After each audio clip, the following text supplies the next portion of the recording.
Nah, tinggal kami dari pusat tentunya harus mengontrol, harus lihat.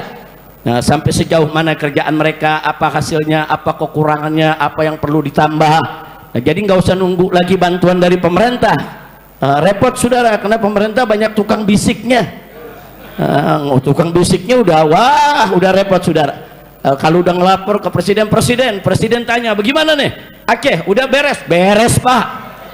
Udah beres pak. Ya kalau udah beres sudah nggak ada tuh dinyatakan bencana nasional. Orang udah beres. Dari mana batangnya beres? Palu Lubomingan beres. Presiden nanya, bagaimana Pak Menteri? Listriknya udah beres, nyala semua. Nggak tahu ini tuh listrik masih pada mati. Depan presiden, depan rakyat secara terbuka diliput, dia nggak bohong. Innalillahi wa inna ilaihi raji'un. Ngebohongnya secara terbuka di tempat bencana. Saya udah nggak bisa ngomong dah kalau udah begitu. Udah gila-gila mau ngomong bagaimana. Ntar gua kesel, gua ngomong di penjara lagi. Nah, giliran ada mau bantuan bilangnya enggak, kita masih mampu. Kita masih mampu. Kita masih mampu. Masih mampu dari mana mampu? Kalau mampu jembatan udah beres. Kalau mampu tuh mayat udah selesai semua diangkat dalam waktu singkat, betul? Jangan malu, saudara. Ada lagi menteri pakai ngeremehin. Bantuan Malaysia nggak seberapa. Kecil itu kecil. Sombongnya saudara. Malaysia tetangga kita, saudara, beretikat baik, kirim bantuan sekecil apapun, terima kasih. Betul, betul. Nggak ada terima kasihnya, pakai nyepelin, nggak seberapa. Itu gua pengen kepret aja loh.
Assalamualaikum warahmatullahi wabarakatuh.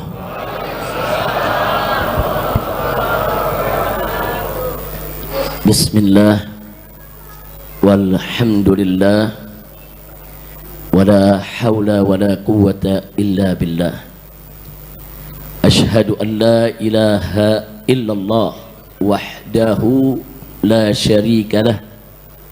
وأشهد أن سيدنا محمدا عبده ورسوله لا نبي بعده. اللهم صل وسلم وبارك على سيدنا وحبيبنا وشفيعنا ومولانا نبينا محمد وعلى آله الطاهرين الطيبين وأصحابه الغر الميامين ومن تبعهم بإحسان إلى يوم الدين. أما بعد، سيادة الحبائب الشرفاء وسعادة العلماء الفضلاء وجميع الحاضرين والحاضرات الأحباء الأعزاء رحمكم الله. في هذه المناسبة السعيدة وبهذا المكان المبارك لا أنسى أن أوصيكم جميعا ونفسي بتقوى الله وبطاعة رسول الله صلى الله عليه وسلم. فنسأل الله سبحانه وتعالى أن يهدينا إلى صراطه المستقيم ويجعلنا من المتقين ويدخلنا جنته جنة النعيم بحق سيد المرسلين والحمد لله رب العالمين. تقبل الله منا ومنكم متقبل يا كريم. Satu kehormatan dan satu kebahagiaan bagi saya bersama rombongan yang pada hari ini bisa bersilaturahim dengan jamaah Masjid Al-Madinah dengan masyarakat Karangtengah. Ini satu kebahagiaan dan mudah-mudahan silaturahim ini menjadi penyebab turunnya rahmat dan barakah. Rame-rame kita akan ke Sumatera, kita akan ke Sumatera Barat, ke Sumatera Utara, dan kita akan ke Aceh. Bukan hanya untuk membawa bantuan, tapi kita mengontrol bagaimana posko-posko FPI yang ada di Sumatera yang sudah bekerja dari hari pertama terjadinya bencana. Nah, bagaimana kerjaan mereka, apa keluhannya, apa kekurangannya, apa yang mesti ditambah, apa yang mesti diperkuat. Alhamdulillah Bapak Ibu, dari hari pertama anak-anak kami yang ada di Sumatera Barat, begitu juga di Sumatera Utara dan juga di Aceh, di berbagai daerah yang terjadi bencana, semua sudah bergerak dan semua sudah melakukan sekemampuan mereka. Nah, tinggal kami dari pusat tentunya harus mengontrol, harus lihat sampai sejauh mana kerjaan mereka, apa hasilnya, apa kekurangannya, apa yang perlu ditambah. Nah, jadi nggak usah nunggu lagi bantuan dari pemerintah. Repot saudara, karena pemerintah banyak tukang bisiknya. Tukang bisiknya udah repot saudara. Kalau udah ngelapor ke presiden tanya bagaimana nih Aceh, udah beres pak. Udah beres pak. Ya kalau udah beres sudah nggak ada tuh dinyatakan bencana nasional. Orang udah beres. Dari mana batangnya beres, Palu Lubuminyan beres. Sampai sekarang jenazah masih banyak yang belum ketemu. Betul betul. Ini pembisiknya kadang-kadang terang-terangan di depan presiden, depan masyarakat. Saudara, masyarakat, presiden nanya, bagaimana Pak Menteri listriknya? Udah beres, nyala semua. Nggak tahu ini tuh listrik masih pada mati. Depan presiden, depan rakyat secara terbuka diliput, jangan bohong. Innalillahi wa inna ilaihi raji'un. Ngebohongnya secara terbuka di tempat bencana. Saya udah nggak bisa ngomong dah kalau udah begitu. Udah gila-gila mau ngomong bagaimana? Ntar gua kesel, gua ngomong di penjara lagi. Masya Allah. Kita doain lagi dah, kita doain biar presidennya dapat taufik hidayah, biar menteri-menterinya dapat taufik dan hidayah, biar Aceh ini bisa segera diselesaikan, begitu juga Sumatera Utara dan Sumatera Barat. Insya Allah, mudah-mudahan Allah jauhkan mereka dari segala bala dan Allah ganti itu bencananya dengan kebahagiaan yang berlipat ganda. Amin ya rabbal alamin. Nah, baiklah ya kawan, hari ini saya ingin mengajak yang ada di sini ngaji dulu, ngaji. Nah, lu kalau dudung pemerintah aja lu, semangat dong, ada apa nih? Nah, kita ngaji dulu, ngaji buat umat. Siap? Baik, saudara, kita tahu saat ini di kita punya negeri, bahkan di seluruh dunia, at-tahaddiyat, saudara, min kulli jawanib. Jadi tantangan dan ancaman itu ada dari segala penjuru, saudara. Dari segala penjuru yang ingin menghancurkan Islam dan umat Islam. Sehingga di berbagai medan terjadi perang antara kita dengan musuh-musuh Islam. Di medan ekonomi ada perang ekonomi, saudara. Di medan amalia, di medan kemunkaran, saudara. Di medan dakwah ada perang, saudara. Nah, begitu juga saudara dalam urusan saudara yaitu jihad seperti yang terjadi di Palestina, ada perang, saudara. Jadi ada perang ekonomi, ada perang melawan kemaksiatan, ada perang jihad, saudara, dan yaitu perang-perang konvensional, saudara. Tapi jangan lupa ada satu jenis perang yang lebih berbahaya dari semua jenis perang tersebut, saudara. Perang ekonomi, kalaupun kita kalah, saudara, resikonya kita miskin. Perang ekonomi, kalah, musuh kaya, kita miskin, saudara. Tapi kita masih punya kesempatan untuk bangkit lagi. Perang lawan kemunkaran, saudara, lawan kemaksiatan yang ada di sekitar kita, resikonya ditangkap polisi. Saudara, karena banyak tempat kemunkaran dibackingi oleh oknum aparat. Resikonya cuma di penjara. Selesai penjara keluar, kita bisa lanjut lagi amar ma'ruf nahi munkar. Saudara, perang jihad fisabilillah seperti di Gaza, Palestina, saudara, resikonya kalah mati, itu pun mati syahid, nggak ada persoalan, saudara, udah serba nikmat. Perang ekonomi kalah, paling tinggi miskin, masih bisa bangkit lagi, terus berjuang untuk Allah dan Rasulnya, berjuang untuk umat. Saudara, perang lawan kemunkaran, resikonya ditangkap, di penjara, masih bisa keluar, setelah keluar kita dakwah lagi, amar ma'ruf nahi munkar lagi, saudara. Begitu juga perang jihad, kalaupun resikonya mati, matinya mati syahid, selesai. Tapi ada satu perang yang berbahaya, yaitu al-ghazwul fikri, perang pemikiran, saudara, perang akidah. Kenapa berbahaya? Karena kalau umat kalah di bidang perang ini akan banyak yang murtad, saudara. Resikonya murtad, hilang iman, hancur akidah kita, saudara. Nah, karena itu, saudara, perang di bidang ini nggak boleh kita lupakan.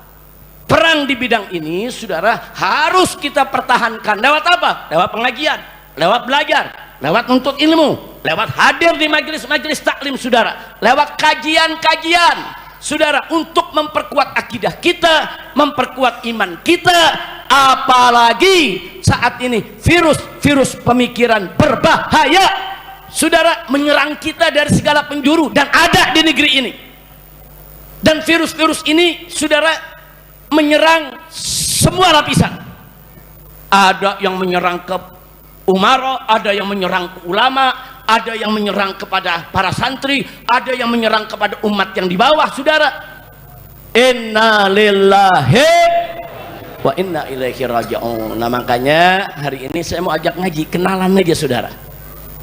Jangan-jangan kadang-kadang secara tidak sadar, jangan-jangan di antara kita ada yang kena virus ini secara tidak sengaja, secara tidak sadar. Nah, kalau kena virus ini buru-buru kita obatin. Jadi ada virusnya, ada penyakitnya. Kalau orang kena virus HIV, maka dia akan kena penyakit AIDS. Kalau orang terkena virus corona, maka dia akan terkena penyakit COVID-19. Kalau orang terkena virus influenza, maka dia akan terkena penyakit flu, saudara. Kalau orang terkena virus HBV, dia akan terkena penyakit hepatitis B, kanker hati, saudara. Kalau dia terkena virus HCV, saudara, dia akan terkena hepatitis C, saudara. Jadi ada virus, ada penyakit. Begitu juga dalam pemikiran, ada virusnya. Kalau virus ini dibiarkan akan menimbulkan penyakit pemikiran. Nah, virus pemikiran ini, saudara, dia bukan mendatangkan penyakit-penyakit jasmaniah, bukan. Dia mendatangkan penyakit pemikiran, penyakit ideologi, dan itu bisa merusak akidah, menghancurkan iman, saudara. Nah, ini yang harus sama-sama menjadi perhatian kita dan harus kita bersama-sama berjuang untuk mengobati wabah virus pemikiran. Singkat saja, saya akan perkenalkan hari ini sedikit saja di antara virus-virus pemikiran, yaitu virus liberal, saudara. Liberal ini sendiri, saudara, sekurangnya dia ada 4 virus pemikiran, dan 4 virus pemikiran ini akan melahirkan 4 penyakit pemikiran, saudara. Yang pertama namanya virus relativisme. Apa itu relativisme? Virus pemikiran yang membuat seseorang meyakini bahwasanya tidak ada kebenaran yang mutlak. Bagi dia, setiap kebenaran pasti relatif. Maksudnya setiap kebenaran relatif, bisa benar bisa salah. Walaupun dia benar, ada mungkin salahnya. Ini namanya virus relativisme, saudara. Nah, virus ini berbahaya. Kalau virus ini, saudara, kalau relativisme ini dalam dunia fisika, kimia, matematika, itu urusan sains, saudara. Tapi kalau virus relativisme sudah masuk dalam urusan ideologi, dia menyatakan tidak ada kebenaran mutlak, maka apa yang terjadi? Maka pikiran yang sudah rusak tadi, saudara, akan mengilhami dia berkeyakinan, saudara, bahwa agama pun tidak ada yang benar mutlak, termasuk agama Islam. Jadi bagi dia semua agama sama, bisa benar, bisa salah. Semua agama sama, nggak ada yang benar mutlak. Maka itu menurut pemikiran ini nggak boleh ada orang Islam menganggap Islam agama yang paling benar. Enggak, saudara, semuanya benar dan semuanya juga mungkin salah. Nah, saya mau tanya, saudara, kalau sudah punya pemikiran semacam itu bahaya tidak? Ini virus. Ini bukan virus influenza, bukan. Ini bukan ini virus pemikiran. Jadi kalau di benak, mudah-mudahan tidak ada di sini, saudara, di benak siapa saja umat Islam, anak-anak muda, generasi milenial, Gen Z, saudara, kalau sudah ada pikiran terlintas semua agama sama, terlintas tidak ada kebenaran mutlak, saudara. Nah, kalau virus ini dibiarkan akan melahirkan penyakit. Apa nama penyakitnya? Pluralisme. Pluralisme itu penyakitnya tuh, saudara. Apa itu pluralisme? Menganggap semua agama sama, semua agama benar. Saudara, Islam bukan yang paling benar. Saudara, sebenar-benarnya Islam tetap aja ada celah, mungkin salah, karena tidak ada kebenaran yang mutlak. Maka itu saya katakan tadi, kalau virus ini dibiarkan akan muncul tuh, akan muncul penyakit pluralisme, dan ini sangat berbahaya. Singkat saja, saudara, apa betul tidak ada kebenaran yang mutlak, saudara? Siapa bilang? Memang ada hal-hal yang relatif, bisa benar, bisa salah, seperti dalam urusan-urusan furu, saudara. Tapi dalam urusan usuluddin, gawatiuddin, urusan-urusan qat'iyatuddin, saudara, urusan-urusan yang maktub, urusan-urusan yang sangat prinsip yang diajarkan Islam, mutlak benar, mustahil salah. Contoh, Allah berfirman dalam Al-Quranul Karim, qul huwallahu ahad. Katakanlah bahwa Allah itu ahad, tunggal, satu, tidak berbilang.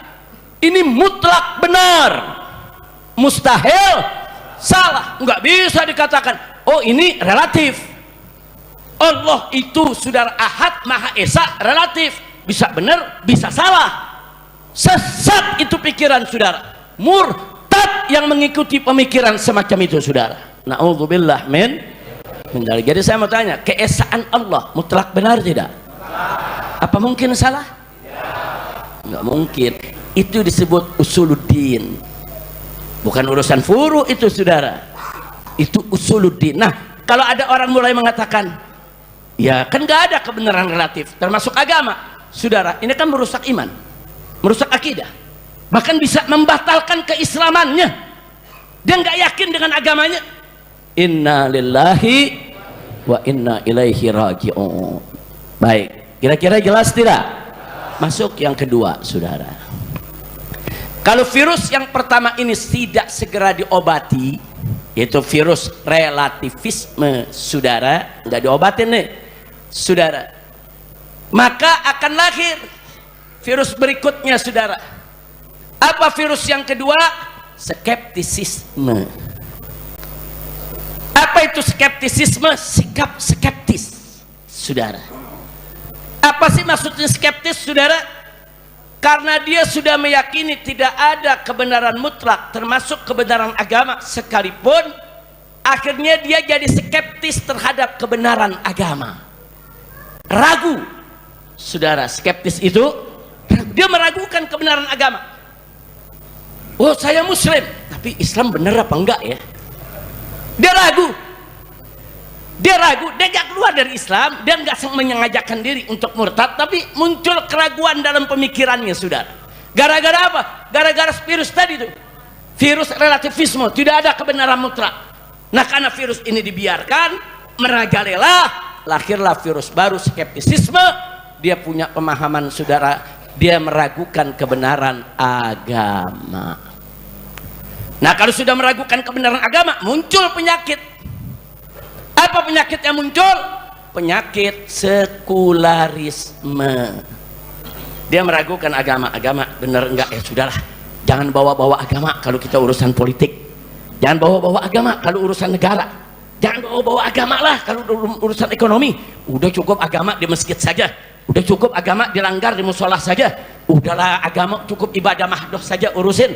Tapi kalau udah bicara ekonomi, bicara tentang perbankan, bicara tentang politik, bicara tentang tata negara, udah nggak usah bawa-bawa agama. Agama bisa salah bisa bener kok, kenapa mesti dibawa-bawa?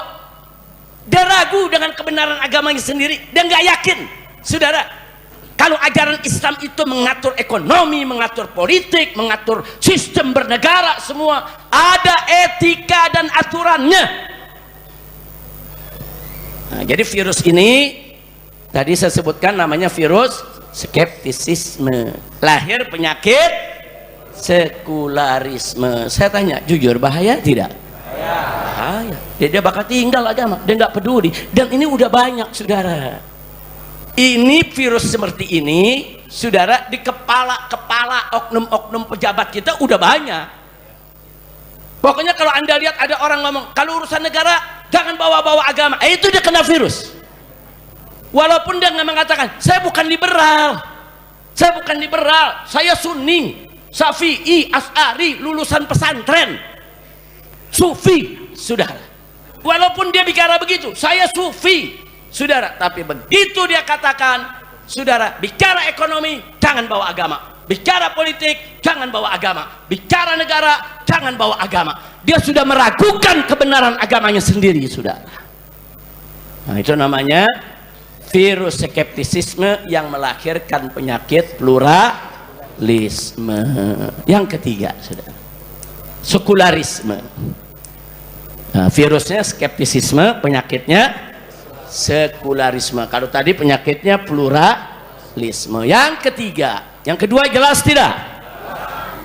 Yang ketiga, saudara, yang ketiga, kalau dia sudah terlalu lama kena virus relativisme, dia mengatakan tidak ada kebenaran yang mutlak, lama-lama jadi skeptisisme, saudara, dia meragukan kebenaran agama. Akhirnya, saudara, yang berikutnya datang lagi virus yang lebih berbahaya lagi. Ini kalau ibarat kanker nih udah stadium 3 nih sekarang, saudara. Kalau pertama tuh relativisme stadium 1, skeptisisme stadium 2. Nah, ini sudah larut dalam air ini, saudara. Ini di sekitar kita nih ada jutaan miliaran bakteri, saudara. Nih berterbangan di sekitar kita nih, saudara. Kelihatan gak mata? Enggak. Tapi ada gak bakterinya? Ada. Siapa bilang bakterinya tidak ada? Pakai mikroskop, saudara.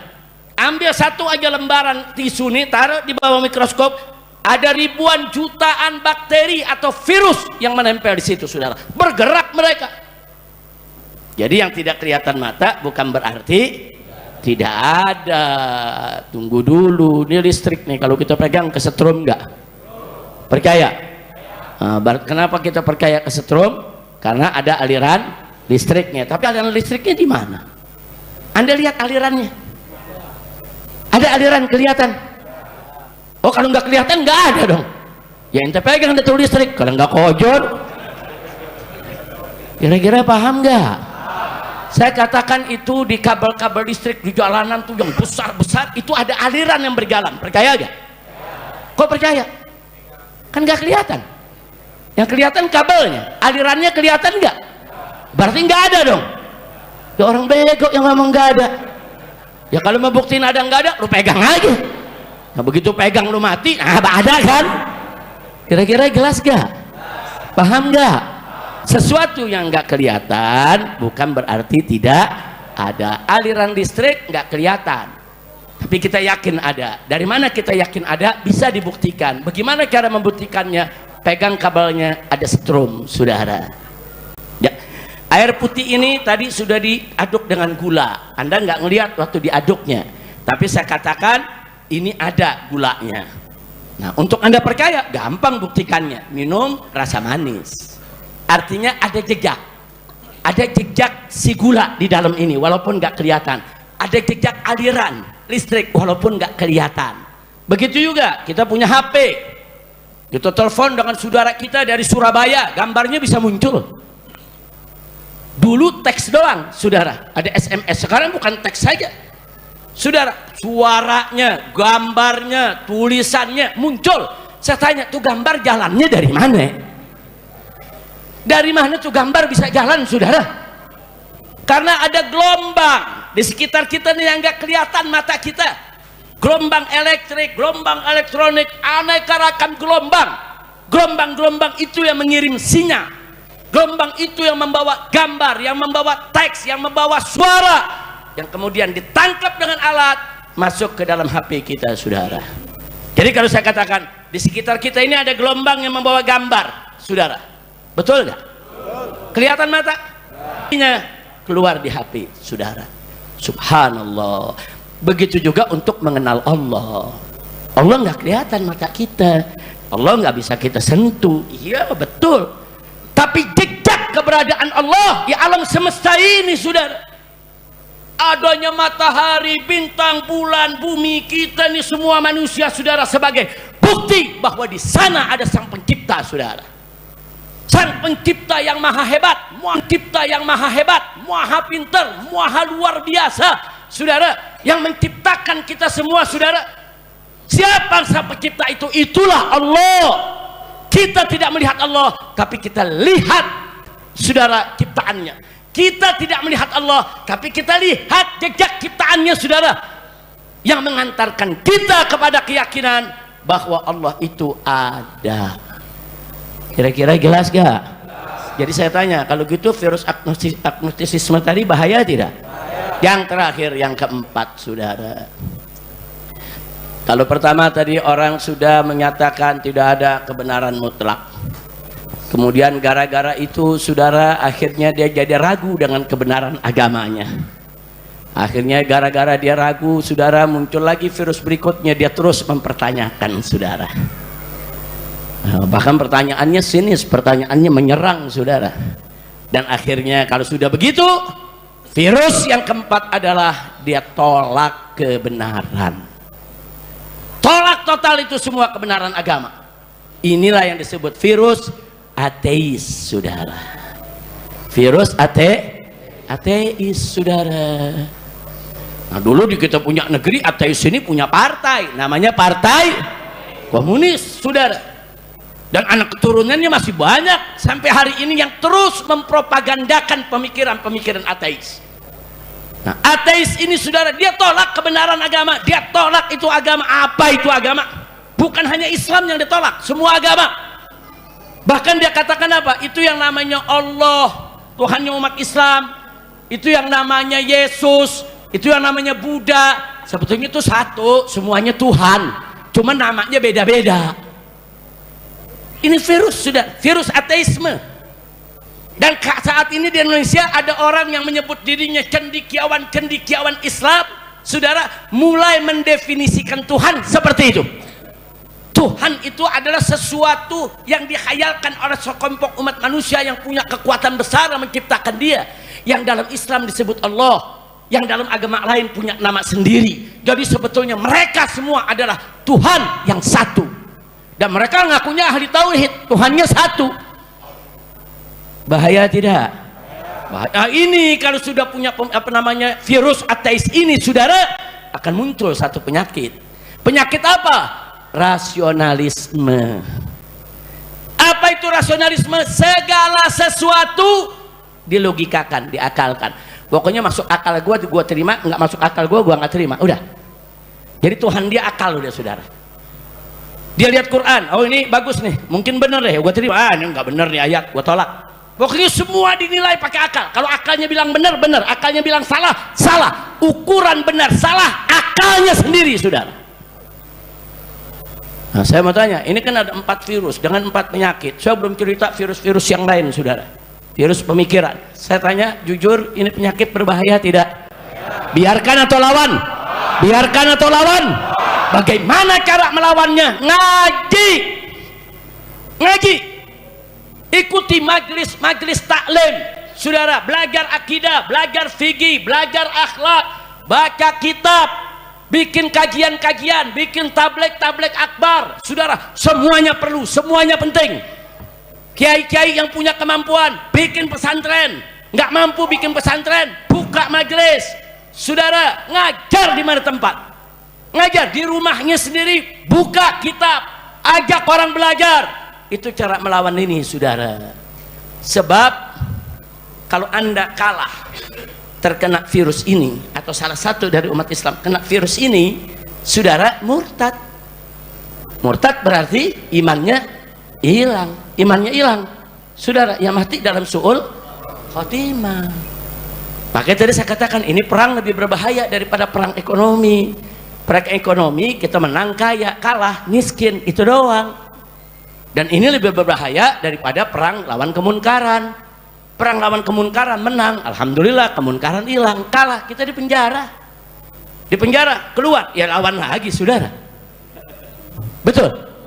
Iman hilang nggak?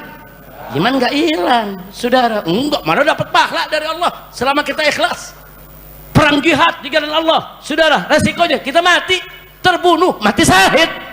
Subhanallah. Tapi kalau perang akidah, perang lawan virus pemikiran, masuk ke pemikiran kita, kita iakan, saudara, murtad, hilang imannya.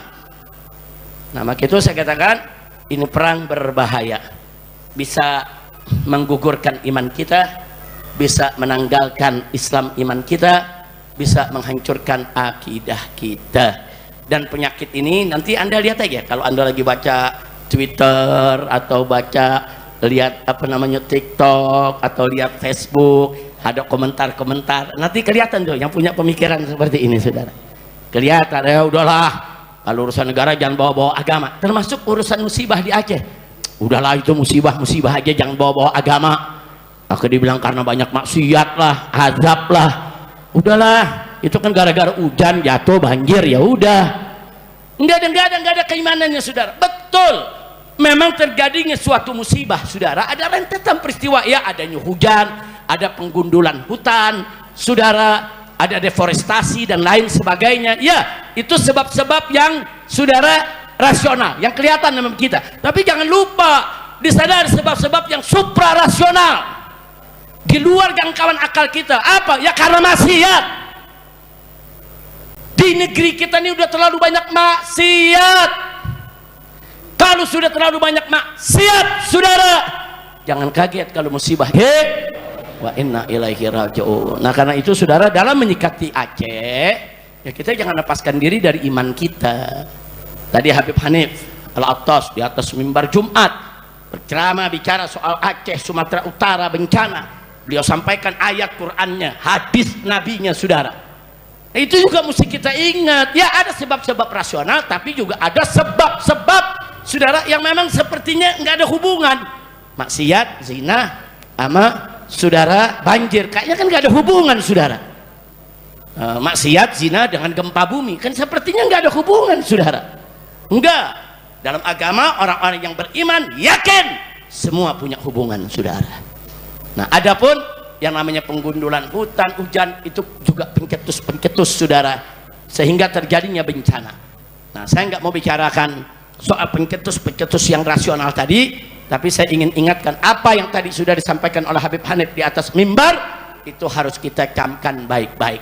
Dan Allah Subhanahu wa taala dalam surat Al-A'raf, saya berkali-kali bawakan ayat ini di mana-mana dari dulu bertahun-tahun, saudara, selalu kita ingatkan, di mana Allah sudah menyatakan dalam Al-Qur'an, walau anna ahlal qura amanu wattaqu la fatahna 'alaihim barakatin minas sama'i wal ard walakin kadzdzabu fa akhadnahum bima kanu yaksibun. Shadaqallahul azim. Buka surat Al-A'raf. Ini ayat 96 yang saya bacakan, baca ayat 97-nya, 98-nya, 99-nya, saudara.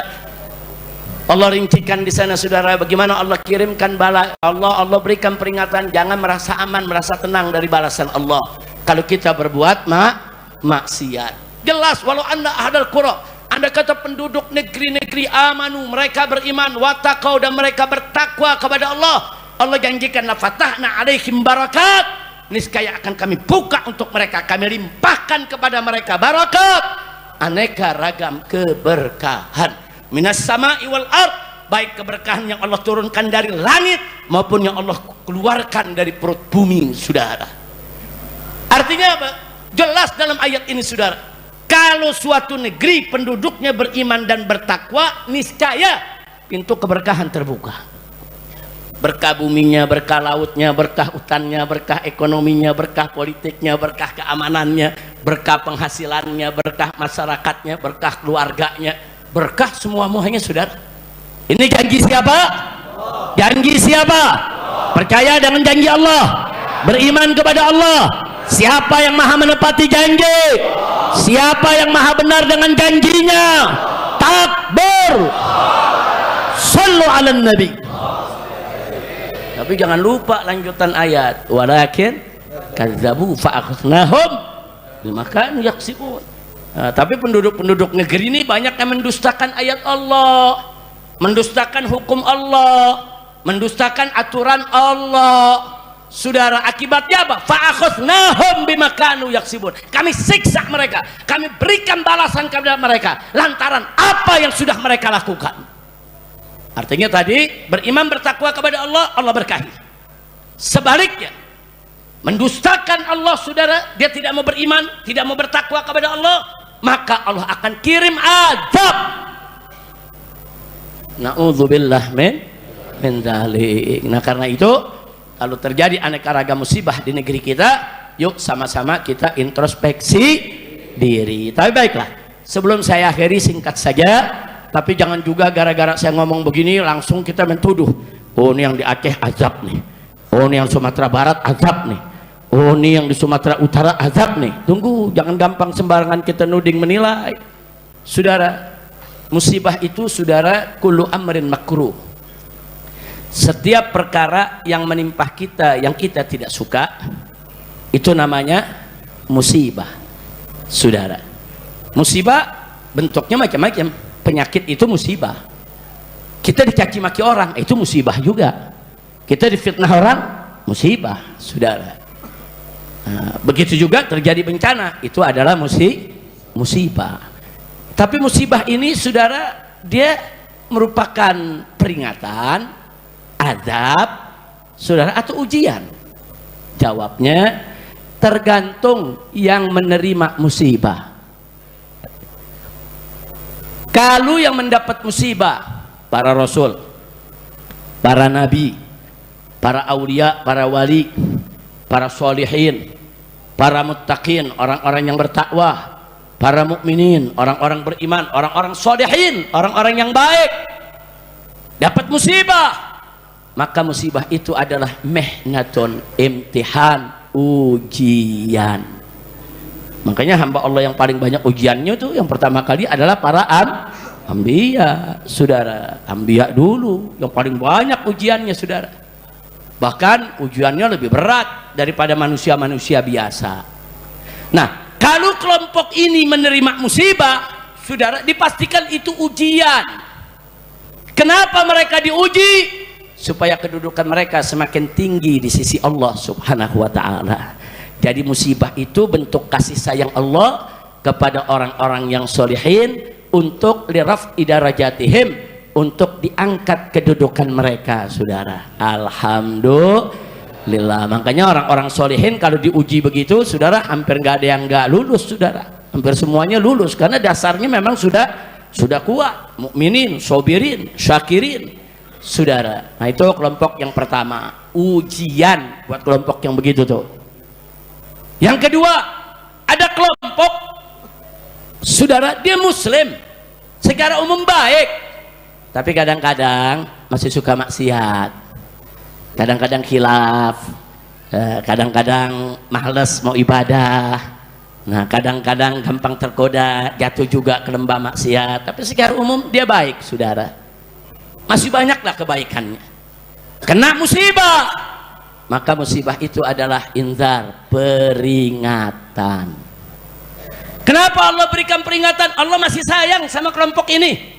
Diberikan peringatan supaya insaf dan sadar, saudara, agar yang bersangkutan, saudara, meningkatkan kebaikannya, saudara, dan menstop keburukannya. Nah, kalau sudah begitu, saudara, orang-orang kelompok ini begitu dapat peringatan, dia sadar, dia tobat, dia kembali ke jalan Allah, insya Allah musibahnya akan menjadi tathhiruz dzunub, menjadi pencuci dosa. Nah, makanya kelompok ini kalau dapat peringatan, oh ini peringatan nih dari Allah, buru-buru tobat, buru-buru tobat. Nah, kalau tobat, dosanya Allah ampuni, tingkatkan kebaikannya. Nah, kira-kira jelas tidak? Yang ketiga, saudara, yang ketiga, orang-orang yang nggak ada kebaikan dalam dirinya di sisi Allah dan Rasulnya. Seperti siapa? Orang-orang kafir yang mengingkari Allah dan Rasulnya, orang-orang musyrik yang mempersekutukan Allah, saudara. Begitu juga orang-orang ahlul ma'asi, saudara, orang-orang yang hidupnya diisi dengan maksiat, nggak pernah sholat, nggak pernah puasa, nggak pernah zakat, nggak pernah mau berbuat baik, setiap hari kerjaannya judi, nenggak minuman keras, saudara, berzina, mencuri, menipu, berbohong, korupsi, semua kejahatan dia lakukan, nggak ada kebaikan dalam dirinya, saudara. Kalau kelompok ini, saudara, mendapatkan musibah, itu adalah azab yang Allah kedepankan di dunia ini, saudara, sebelum dia masuk ke akhirat. Dan azab akhirat asyad, lebih keras lagi, saudara. Na'udzubillah, men. Kira-kira jelas tidak? Saya mau tanya, kalau orang-orang solihin dapat musibah, namanya ujian. Nah, kalau orang-orang yang baik tapi masih suka-suka miring begitu, saudara, kena musibah, namanya peringatan. Tapi kalau yang tiap hari maksiat kena musibah, namanya azab. Lucunya, saudara, ada preman sholat nggak pernah, puasa nggak pernah, tiap hari maksiat, tahu-tahu dapat musibah. Ditanya temennya, kenapa lo? Gue lagi diuji nih sama Allah. Innalillahi. Saudara, orang alim saja, orang soleh, aulia, kalau lagi dapat musibah nggak berani bilang dirinya diuji, takut kalau itu azab, saudara. Orang-orang sholihin, aulia, saudara, yang udah deket nih sama Allah nih, para nabi, dan kalau dapat musibah, mereka takut kalau Allah marah kepada mereka. Mereka takut kalau itu azab. Mereka istighfar, saudara. Preman yang tiap hari maksiat, mabok, zina, judi, saudara, begitu sakit, gue lagi diuji nih sama Allah. Kacau tidak? Kacau tidak? Ada yang begitu bilang, lu bukan lagi diuji, lagi diazab. Enak aja lagi diuji. Kira-kira jelas gak? Jelas gak?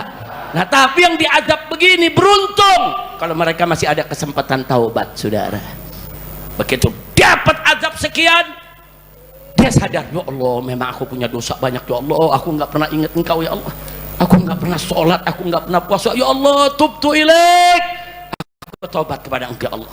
Oh, kalau yang namanya tobat, Pak, Bu, dosa setinggi gunung, dosa seluas samudra, asal kita datang kepada Allah dengan taubat yang nasuha, niscaya Allah pasti akan menerima taubat kita.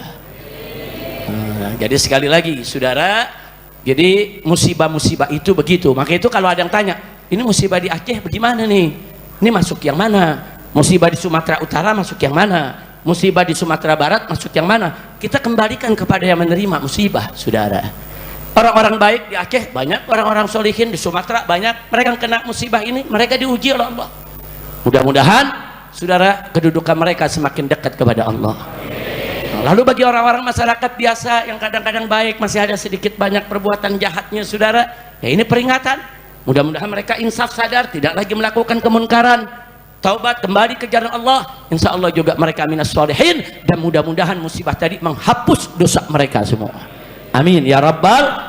Nah, adapun musibah ini, saudara, mengenai orang-orang yang jahat, yang melawan Allah, menentang Nabi, saudara, nggak ada kebaikan dalam kehidupannya, inilah azab yang Allah dahulukan dalam kehidupan dunia. Dan azab akhirat lebih keras, lebih pedih lagi. Na'udzubillah min dzalik. Kira-kira jelas tidak? Jelas tidak? Nah, karena itu tadi ada himbauan, yuk rame-rame kita bantu Aceh. Setuju tidak? Bantu Sumatera. Setuju tidak? Betul?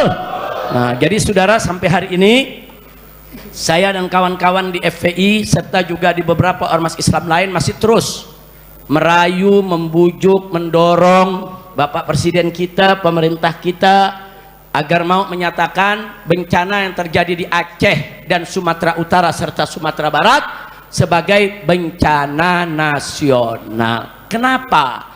Karena kalau dijadikan sebagai bencana nasional, maka pintu bantuan dari luar negeri terbuka. Kalau enggak bisa. Saya kasih contoh, kemarin ada bantuan 30 ton bantuan dari Uni Emirat Arab, saudara. Udah sampai, saudara, ke Medan. Wali kota udah siap terima, tapi pusat larang karena bukan bencana nasional. Kalau bukan bencana nasional harus izin menteri, izin presiden, saudara. Akhirnya apa? Akhirnya bantuan 30 ton dikembalikan. Ini apa, saudara? Nggak apa-apa, nggak jadi bencana nasional, nggak apa-apa kalau betul-betul pemerintah kita sanggup, mampu, dan benar kerja ke bawah. Silakan. Tapi kalau cuma lapor yang enak-enak aja sama presiden, bahkan presiden dibohongin, saudara. Apa cerita aja, Pak, listrik udah nyala, ternyata belum nyala. Nanti lapor lagi, Pak Presiden, semua mayat sudah diurus, sudah dikubur, nggak ada mayat lagi. Presiden percaya, oh kalau gitu udah selesai, tidak usah ada bencana nasional. Sementara masih banyak mayat yang belum ditemukan sampai saat ini, saudara. Yang tertimbun, tadi Habib Hanif cerita di atas mimbar, ada 3 desa. 3 desa tuh berapa orang, saudara, berapa kakak. Jadi sekali lagi, saudara, bencana nasional nggak usah malu. Oh, sebut bencana nasional malu, jangan. Kalau ngutang boleh malu, betul. Ngutang triliun-triliunan nggak malu, nerima bantuan malu. Iye, lu iyenya kurang kompak lu. Insyaallah. Kira-kira jelas gak? Jelas gak? Tahun 1992 terjadi tsunami di Nusa Tenggara Timur, saudara. Begitu terjadi tsunami, Presiden Soeharto mendapatkan berita, langsung diumumkan bencana nasional. Selesai, hanya dalam sekian minggu selesai. Yang rusak dibangun kembali, jalan dibangun kembali, jembatan dibangun kembali, saudara. Selesai. Enggak ada ribut-ribut. Di tahun 2004, saudara, terjadi tsunami di Aceh, saudara. Hari ini terjadi tsunami, saudara. Malam itu juga diumumkan oleh Presiden SBY sebagai bencana nasional. Besoknya, saudara, bertonton bantuan datang dari semua negara. Selesai rapi. Saya dengan kawan-kawan 1.300 laskar kita bawa dari Jakarta, saudara, berangkat ke Aceh, ikut kerja. Bantuan luber dari mana-mana, saudara. Tapi sekarang, saudara, nah, giliran ada mau bantuan, bilangnya enggak, kita masih mampu. Kita masih mampu. Kita masih mampu. Masih mampu dari mana mampu? Kalau mampu jembatan udah beres. Kalau mampu tuh mayat udah selesai semua diangkat dalam waktu singkat, betul? Jangan malu, saudara. Ada lagi menteri pakai ngeremehin. Bantuan Malaysia nggak seberapa. Kecil itu, kecil. Sombongnya, saudara. Malaysia tetangga kita, saudara, beretikat baik, kirim bantuan sekecil apapun, terima kasih. Betul, betul. Nggak ada terima kasihnya, pakai nyepelin, nggak seberapa. Itu aku pengen kepret aja loh. Jamaah ini nanti ini bantu untuk Aceh 1.000 perak, 2.000 perak, bagus tidak? Wajib gak disyukuri? Jangan sampai ini menteri denger. Lu nyumbang 1.000, nih menteri jangan denger. Kalau nih menteri denger, 1.000. Udah, pokoknya Masjid Madinah kirim-kirim aja, jangan ngomong, jangan diberitain. Kalau nih menteri denger, gawat. Itu orang Karang Tengah, kecil. Kacau tidak? tidak? Apa orang begini layak jadi menteri? Ada lagi menteri yang lain, saudara, lagi rapat nih. Apa dia ngomong? Kita ini udah siapin apa namanya kapal Hercules. Ya nanti kita berangkat nikmatinnya gitu kapal Hercules, bisa foto-foto sambil tamasya. Apa lu punya kerja? Saudara, mau ngebantuan yang dipikirin ikut tamasya pakai Hercules. Yang dipikirin mau foto-foto, saudara. Kesana bantu.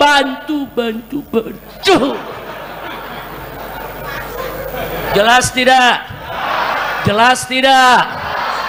Jadi ini para menteri ngomongnya udah seenak-enaknya, saudara. Ada lagi kejadian, saudara. Kejadian presiden mau datang. Ini udah 2 minggu nggak ada tenda yang gede-gede. Begitu presiden mau datang, langsung dirapihin, tenda berdiri semua. Ada lagi yang lebih unik, saudara. Presiden datang untuk yang kedua kali apa 3 kali waktu itu, lampu semua nyala. Begitu presiden pulang, mati lagi tuh lampu. Kacau tidak? Kacau tidak? Itulah Indonesia. Sedih kita, jangan begitu dong, betul? Baik, sebagai penutup saya mau ingetin semua, saudara. Saya yakin insya Allah husnuzon saya baik dan benar, mudah-mudahan, amin. Saya berhusnuzon, saudara. Bapak Presiden itu, saudara, punya perhatian besar terhadap bencana di Aceh, Sumatera Utara dan Sumatera Barat, dan saya yakin beliau setuju ini dinyatakan sebagai bencana nasional. Tapi yang jadi persoalan, ada pembisik-pembisik manusia di sekitar dia yang mempengaruhi presiden, saudara, supaya jangan dinyatakan sebagai bencana nasional, saudara. Kalau ada yang bertanya, Habib yakin dari mana? Saya yakin karena di bulan Oktober tahun 2015, ketika itu Prabowo belum jadi presiden, saudara. Di 2015, waktu itu terjadi bencana di Riau, bencana karhutla, kebakaran hutan dan lahan, saudara. Ribuan hektar kebakar, saudara. Nah, saat itu presidennya Jokowi, presiden lambat, saudara, kerjanya nggak cepat, saudara. Akhirnya apa? Prabowo menulis di akunnya, saudara. Beliau tulis sendiri di akunnya, saudara. Apa beliau katakan? Ini harus segera dinyatakan sebagai bencana nasional agar bantuan dari luar negeri segera datang. Jangan kita tunda-tunda, ini berbahaya. Artinya apa? Saya pernah baca itu, hari ini pun jejak digital itu tetap ada. Saya percaya bahwa Prabowo tahu tanpa dinyatakan sebagai bencana nasional berat bagi pemerintah untuk mengatasinya, saudara. Tapi kenapa kok Prabowo sampai saat ini nggak mau menyatakan sebagai bencana nasional, saudara? Nah, di sini saya suuzon kepada orang-orang yang memberikan bisikan atau laporan asal Bapak senang, saudara. Oh, tapi Habib kan nggak boleh suuzon kalau nggak ada bukti, ada korinahnya, saudara. Kalau Prabowo ini dibohongin, buktinya mana? Ya itu tadi yang saya cerita, depan presiden, depan wartawan, di hadapan masyarakat. Presiden nanya langsung, bagaimana listrik Pak Menteri? Udah nyala semua, Pak. 90% semua udah nyala, padahal masih mati. Itu dia ngomong begitu apa? Asal presiden senang, saudara. Depan presiden, depan rakyat, depan TV, dia berani laporan asal Bapak senang walaupun harus bohong. Nah, kalau depan TV berani, apalagi di belakang TV. Makanya tadi saya kira, oh ini jangan-jangan pembisiknya lapor Pak Presiden. Pak Presiden panggil nih orang-orang dekat. Bagaimana Aceh? Udah beres, Pak. Bagaimana tenda-tenda? Rapi, Pak. Bagaimana makanan-makanan? Udah tertanggulangi, Pak. Bagaimana listrik? Udah nyala semua, Pak. Bagaimana jembatan-jembatan yang rubuh? Udah beres, udah nyambung. Sama gedebong pisang dari nyambungnya. Ya pokoknya laporan yang penting Bapak Presiden senang. Oh begitu. Terus Presiden tanya, jadi kalau begitu apa perlu nyatakan bencana nasional? Nggak usah, Pak. Nggak usah. Itu urusan kita lah. Kita kan cinta Bapak, kita bela Bapak, kita yang beresin. Luar biasa, sudah. Makanya Presiden sampai sekarang nggak mau menyatakan bencana nasional. Nah, kalau ada yang tanya, Habib, kenapa ada oknum-oknum yang takut kalau di sana dijadikan bencana nasional? Kenapa takut, saudara? Karena kalau jadi bencana nasional, gelombang bantuan dari luar negeri datang. bukan bantuannya yang mereka takut. Kalau sudah dibuka, jurnalis internasional akan datang semua, saudara. Peneliti seluruh dunia akan datang, saudara.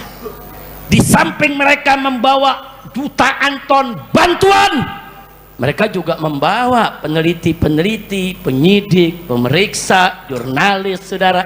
Mereka mencari kenapa ini hancur begini. Oh, ini karena banjir. Kenapa bisa banjir? Oh, karena hutannya gundul. Kenapa gundul? Oh, karena ada program ini dan program itu. Siapa yang buat program? Dan yang buat programnya pemerintah. Siapa yang tanda tangannya? Oh, ini yang ngerjain adalah perusahaan. Apa nama perusahaannya? Siapa pemilik perusahaan? Nah, terus dari mana tuh dia punya izin? Siapa nanda tanganin izinnya? Dibongkar semua, saudara.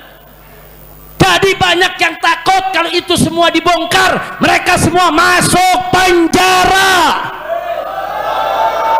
Jadi rakusnya mereka, serakahnya mereka, bahkan jahat sudah mereka rakus, sudah mereka serakah, saudara. Banyak rakyat jadi korban.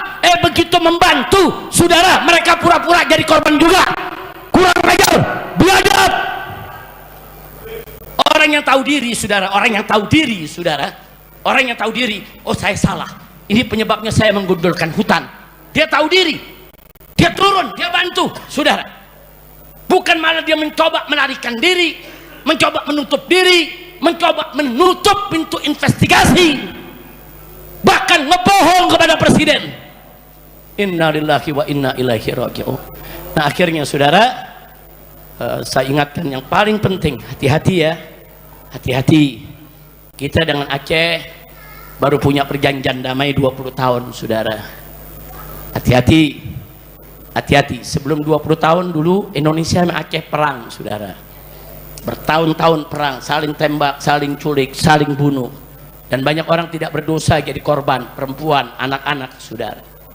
Hati-hati, jangan sampai kalau Aceh tidak diperhatikan, nanti mereka kecewa. Kalau mereka kecewa, nanti mereka keluar dari perjanjian.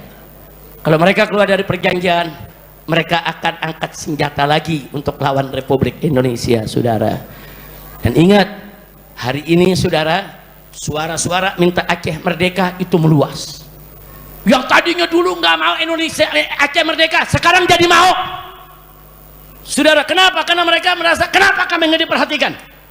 Padahal harta kekayaan Aceh banyak dibawa ke pusat. Minyak kami disedot, gas kami disedot, emas kami disedot, yaitu tambang kami disedot. Kenapa begitu kami susah? Mencairkan bantuan aja juga susah. Hati-hati, saya hanya berikan peringatan kepada pemerintah pusat. Kalau besok Aceh marah, mereka bergerak, angkat lagi senjata, jangan salahkan bangsa Aceh. Introspeksi diri, saudara. Saya ini pulang pergi bolak-balik capek ke Aceh, saudara. Bukan mengeluh, bukan. Saya ke Aceh dalam rangka apa? Untuk merangkul mereka.